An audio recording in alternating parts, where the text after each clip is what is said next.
Izay ny amin'ny vaovao iny fanana marika ny fitokonana teny amin'ny telo-molofome izay iarahana amin'ny solombavambahoaka ny fanovana sy ireo pombazy ny fanazavana momba ny fanapa-kevitry ny fitsarana avy momba ny lalam-pandrenana.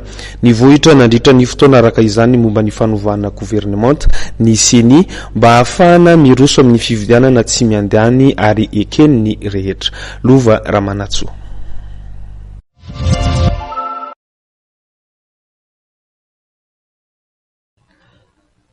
Ho an'ireo solombavambahoaka ny fanovana dia tsy misy intsony ny gouvernemanta HVM fa miandry fotoana kely ametrahana ny Prime Ministre ny vahoaka malagasy tao rindreny didina voaka ny fitsarana avy momba ny lalam-panorenana ireny na ny HCC. Mba ahafahana miroso amin'ny dingana ara-pifidianana izay matimatesana nefa dia maro sampandra ara-panjakana mila soloana ihany koa raha tsy hita nisy afa-tsy ny CENI.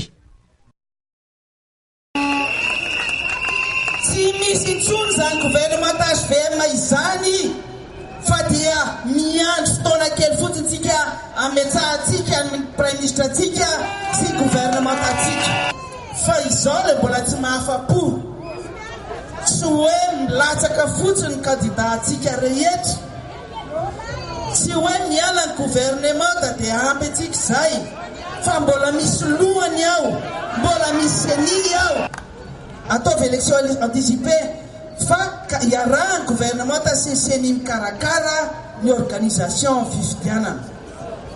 Zay le izy, mbola misy an'le CENI zany eo, mbola mila ovaina le CENI. Mitsahivindreo solombavambahoaka ho an'ny fanovana fa manitsakitsaka ny didin'ny HCC raha milaza ny mbola nolotra Prime Ministre ihany koa ireo solombavambahoaka pomba ny fitondrana. Antanio izy, zao antanina anazy, nareo ve le nanao an'le déchéance atao amin'ny HCC ve hoe? Raha miteny izy hoe zahay ny nanao déchéance, nangataka déchéance an'le tany Atsindrano, nahatonga ny dipitsarana tamin'ny HCC tamin'ny zoma alina iny, dia afaka manolotra Prime Ministre zay tiany izy. Fa rehefa tsy nanao déchéance tany ianareo, rehefa tsy nitony nareo dia mangina dia mipetra foana ambany fandriana.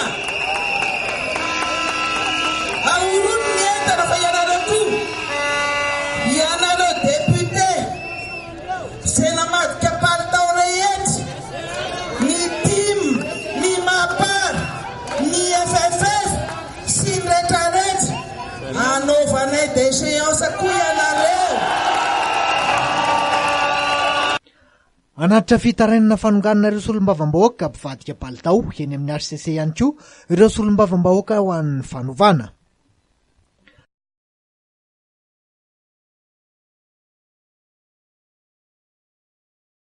Aleo aloha mitombona tsara satria maro loatra le député mamadika palitao ary manao zavatra mamofady. Mitombona tsara ny preuve-tsika, ny proof hoentina makanitsika rapitso. Zay maparany fa vonona ve? Vonona daholo.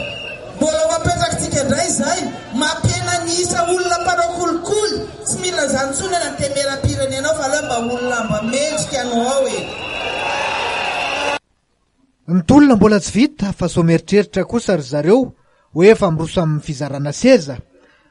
Nilaza tokoa ireo solombavambahoaka ho an'ny fanovana fa tsy mamaky azy ireo ny fahazona seza fa ny matimatesana ankehitriny dia ny ahafahana mametraka gouvernemanta sy fifidianana atokisan'ny olona.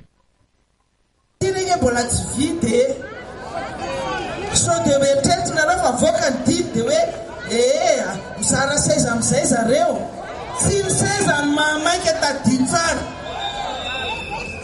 Tsy ny seza no mahamaiky anay, mahamaiky atsika. Fa mba hahatsara tombona ny gouvernement atsika eo, irosotsika amin'ny fifidianana tsara, zay no tadiavintsika rehetrarehetra.